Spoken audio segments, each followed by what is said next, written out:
여러분 안녕하세요, 나정입니다. 옷이 똑같죠? 네, 그냥 그 룩북 찍다가 그대로 그냥 찍는 건데, 네, 제가 화장을 사실 제가 좀 꾸꾸를 좋아하긴 하는데 그렇게 매일 꾸꾸하고 다니는 사람이 아니에요. 저 회사 갈 때도 생얼로 가거든요.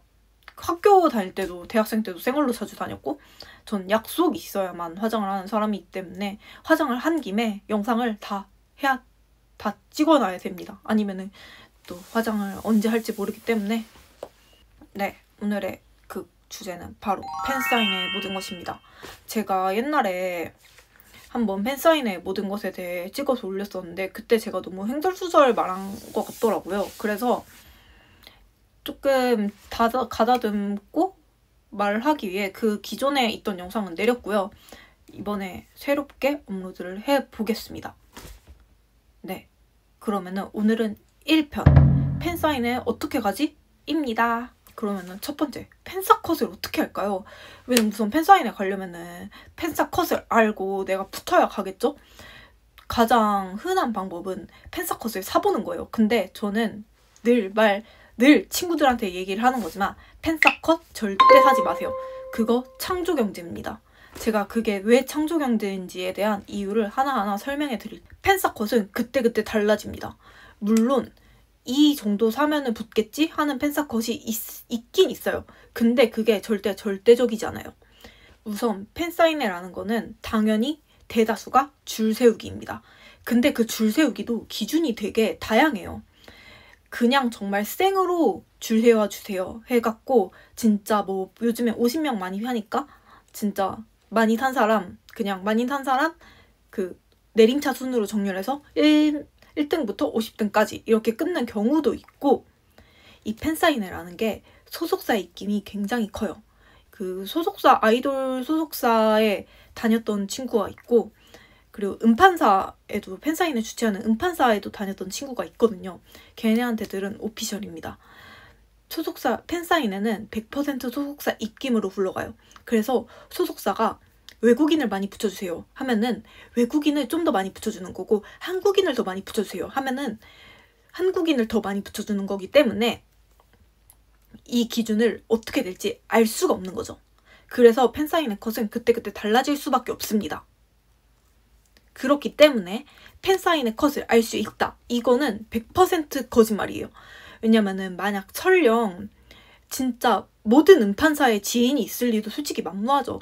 설령 모든 음판사의 지인이 있다고 해도 몇몇 음판사들은 그 팬사인회 컷이라는 거를 소수의 직원들밖에 못 봐요.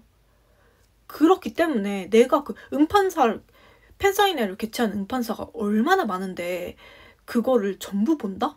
볼 수 있는 사람이 있다? 그거 말도 안 되죠. 불가능해요. 그리고 되게 많은, 옛날에 되게 흔히 쓰는 방법 중에 한터 차트로 요즘 얼마나 이번 주 판매량이 얼마나 되는지 예측을 본 다음에 그걸로 되게 가늠을 하는 그런 경우도 많은데, 요즘에는 아시죠? 초동기간에 땡겨서 미리 사입해 놓잖아요. 그리고 그 사입한 거를 털어버리는 방식이거든요. 그래서 그 방식으로도 팬사컷을 알 수 없습니다. 그렇기 때문에 팬사컷을 알 수 있다 하는 팬사컷 파리의 말들은 전부 거짓말이라고 보시면 돼요. 그리고 제가 생각하기에 팬사컷이 높아지는 이유가 다 팬사컷 파리들 때문이에요. 왜냐면은 팬사컷 파리들은 진짜로 떨어질 수 없는 그런 컷을 알려줘요.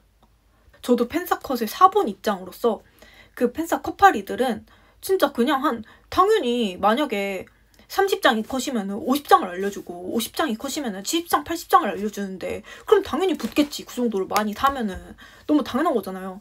근데 팬사컷 파리들은 늘 그런 식으로 알려줘요. 그럼 당연히 붙겠죠? 네.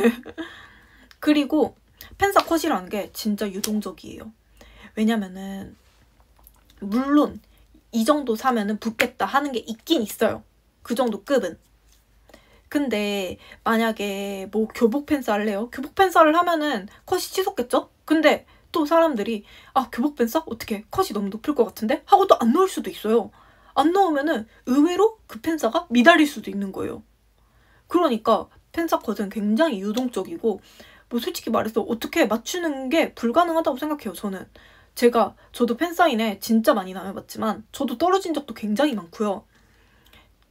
물론 이 정도 사면은 붙겠다 하는 컷이 형성돼 있긴 해요. 근데 그게 절대적이지 않다는 거죠. 그리고 그걸 아는 방법은 결국에는 오프라인 다니는 친구랑 친해지는 방법밖에 없어요.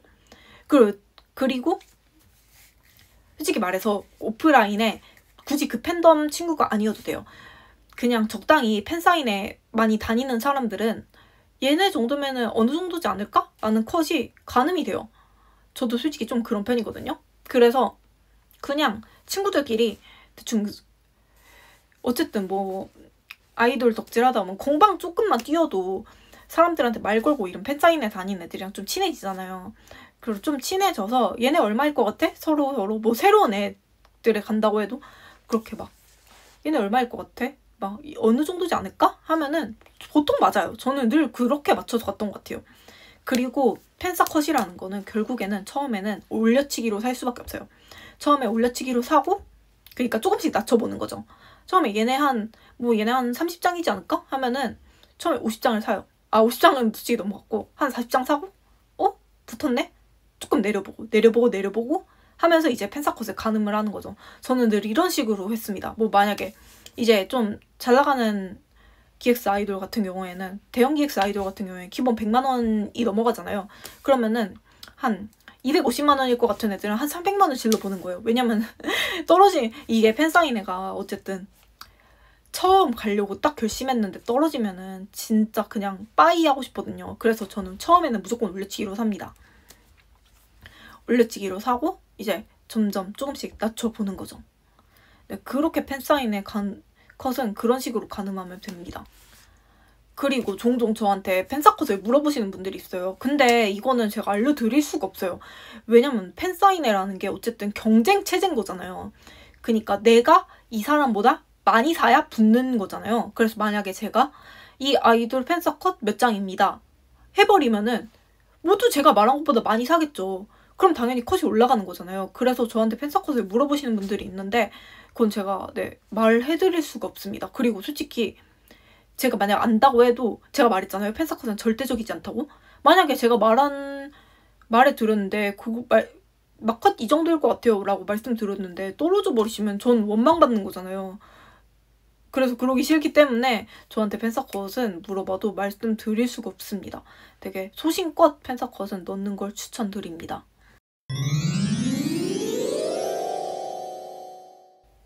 네, 이제 팬사인회 붙었으면 준비물을 준비해야겠죠? 필수템은 캠코더 삼각대, 그리고 선택사항은 카메라입니다.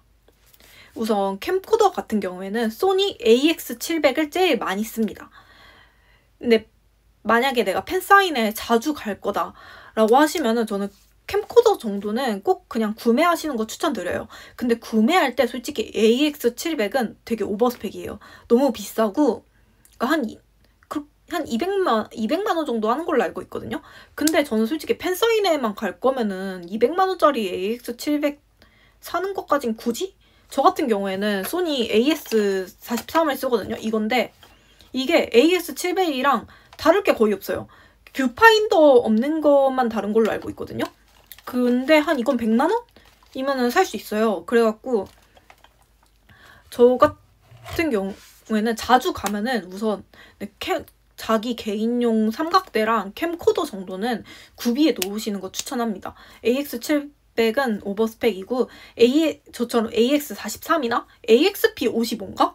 그것도 많이 쓰거든요. 어쨌든 그거 둘 중에 하나 아니면 그냥 굳이 소니 아니어도 4K 되는 캠코더 그냥 구비하시면은 되게 쏠쏠하게 쓸 수 있기 때문에 이게 팬사 끝나고 캠코더 반납하고 이런 게 굉장히 일이에요. 그래서 저는 만약 자주 갈 것 같다 하면은 캠코더 하나 사놓으시는 거 되게 추천합니다. 그리고 카메라 같은 경우에는 보통 많이 쓰는 게 오막4의 이제 렌즈는 104-2 아니면은 R6 Mark2의 렌즈는 100-500 이렇게 두 개를 많이 쓰는데요. 그러니까 두 개의 차이점은 DSLR이냐 미러리스냐 이렇게 밖에 없어요. 그러니까 DSLR이랑 미러리스 솔직히 저도 카메라 전문가가 아니라 그렇게까지 자세한 차이점은 몰라요. 근데 이 두 개가 어떻게 다르냐 하면은 DSLR은 좀 무겁고 미러리스는 가볍습니다. 그리고 DSLR이 좀 더 화소가 높아요.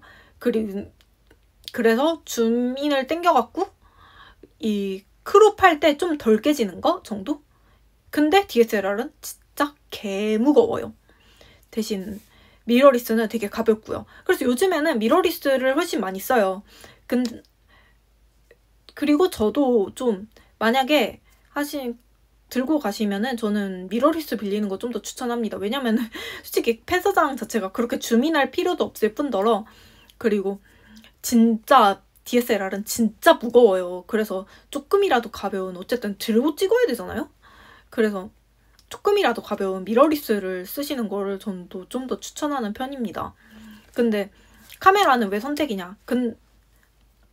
솔직히 말해서 카메라는 내가 그렇게 카메라에 대한 지식이 없으면은 솔직히 드나마나하긴 해요. 근데 전 개인적으로 첫 번째로 팬사에 갈 때는 카메라를 빌리시는 걸 추천해요. 왜냐면 전 늘 첫 번째 팬사 갈 때는 저도 늘 카메라를 빌려가요. 왜냐면 카메라가 있어야 애들이 잘 봐줘요. 왜냐면은 기본적으로 처음 갔을 때는 최애가 내가 자기 팬인지 모르잖아요. 이 삼각대에 이제 칠판으로 네임보드 같은 걸로 이제 걸어놔요. 만약 전체가 캠든이니까 나 캠든이라고 적은 그 화이트보드를 다이소에서 팔거든요. 걸어놓겠죠? 그러면은 걔가 저 사람 내 팬이구나 알 거 아니에요. 그리고 어쨌든 아이돌이 연예인이다 보니까 카메라를 좀 더 잘 봐주거든요. 그래서 내가 아무리 걔가 처음 보는 팬이어도 칠판에 이렇게 낙캠든이라고 적혀있고 내가 카메라를 들고 있으면은 이제 그냥 습관적으로 봐주는 거죠. 그렇기 때문에 저는 처음 간다 이러면은 카메라를 되도록 들고 가시는 거를 추천합니다. 만약에 그 사진을 내가 안 쓴다고 하더라도 그냥 내가 뽕을 뽑기 위해서.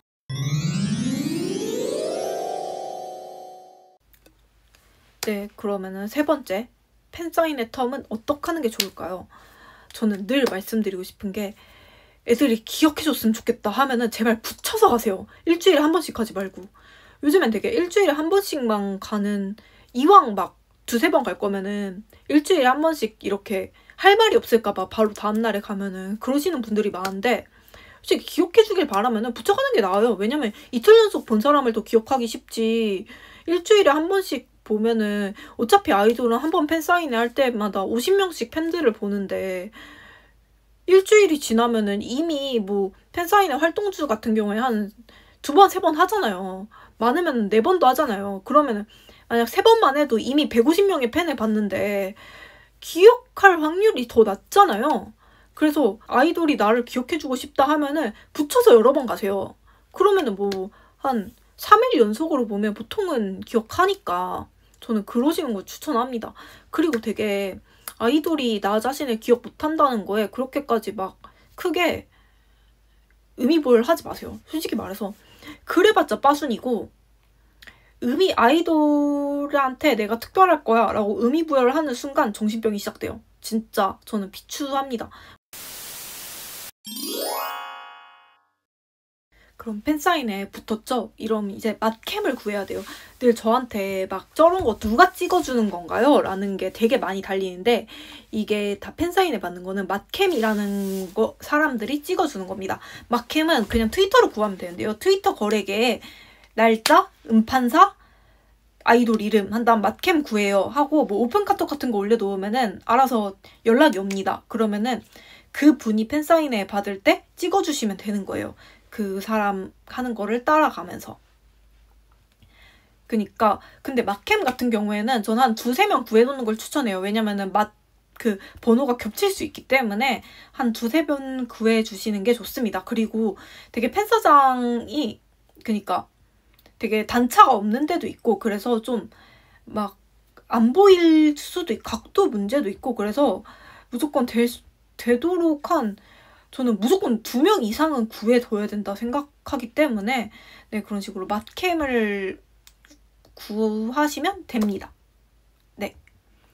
그리고 띠미라는 게 있어요. 띠미 뭐냐면은 내 얘기를 다른 사람이 내 최애한테 해주는 거거든요. 그러니까 만약에 캠든이라고 치면은 캠든이한테 다른 사람이 제 얘기를 해주는 거예요. 뭐 캠든아 나종 누나 알지? 이러면서 해주는 거거든요. 만약에 맛딤이라고 하면은 그 사람이 캠든이한테 제 얘기를 해주고, 만약에 뭐 지호 최애인 사람과 제가 맞팀을 했다 하면은 지호한테 가서 제가 그 사람 얘기를 해주는 거죠. 이게 팀인데, 저는 개인적으로 팀을 뭐 그렇게 선호하는 편은 아니에요. 가끔씩 제가 물어보기 좀 뭐한 게 있을 때 팀을 하긴 하는데, 어쨌든 네, 그런 식으로 할 말 없는 멤버 같은 경우에는 이렇게 팀을 파는 경우도 있고요. 제가 이거 팀 파는 것도 트위터 거래계로 구하시면 돼요. 내가 팀을 팔고 싶다 하면은. 저의 팀을 좋아하는 멤버들이 있고 아닌 애들도 있어요. 좋아하는 멤버 같은 경우에는 기본적으로 자기 팬 아니면 관심이 없는 경우. 그러니까 어차피 이 사람 나한테 관심 없는데 나한테 뭐 좋은 얘기해주는 사람 얘기나 들을래 하는 경우에는 좀 팀을 오히려 선호하는 멤버일 수도 있고, 되게 진짜로 아이돌 중에서 딱 봐도 자기가 최애인 자기가 최애인 팬한테 하는 거랑 타 멤버 최애 팬한테 하는 거랑 태도가 되게 다른 아이돌들이 있어요. 그런 경우에는 팀을 하는 게 낫고, 되게 팀을 했을 때 별로 반응이 안 좋은 아이돌들도 있어요. 그러니까 되게 이 사람이 나한테 너무 대놓고 관심이 없는 게 티난다고 느껴져서 그런지 어쨌든 그런 경우도 있기 때문에, 그런 경우에는 내가 돈 내고 팀을 샀는데 내 최애가 만약에 팀하는 걸 되게 싫어해요. 그러면은 되게 내가 기껏 돈 내고 팀을 샀는데 되게 듣고 나서 하면서 좀 섭섭해질 수도 있는 거니까, 이건 본인 최애 성향을 조금 알고 이렇게 어떻게 하시는 걸 추천을 합니다, 전. 그러면 이제 팬사인회 가기 위해 사전에 준비해야 될 과정들은 전부 다 말씀드린 것 같아요. 이제 다음 영상은 팬사인회에서 어떻게 해야 되는가. 1번 멤버들이랑 친해지는 법. 2번 뭐 팬사인회 갈 때의 순서, 팬사인회 순서. 그리고 3번 막캠을 잘하기 위해서 어떻게 해야 되는가 같은 것들에 대해 설명을 드릴게요. 이제 또 궁금한 게 만약 있으시다면은 댓글로 남겨주시면은 그거에 대한 부연 설명도 덧붙이도록 하겠습니다. 그럼 여러분 안녕!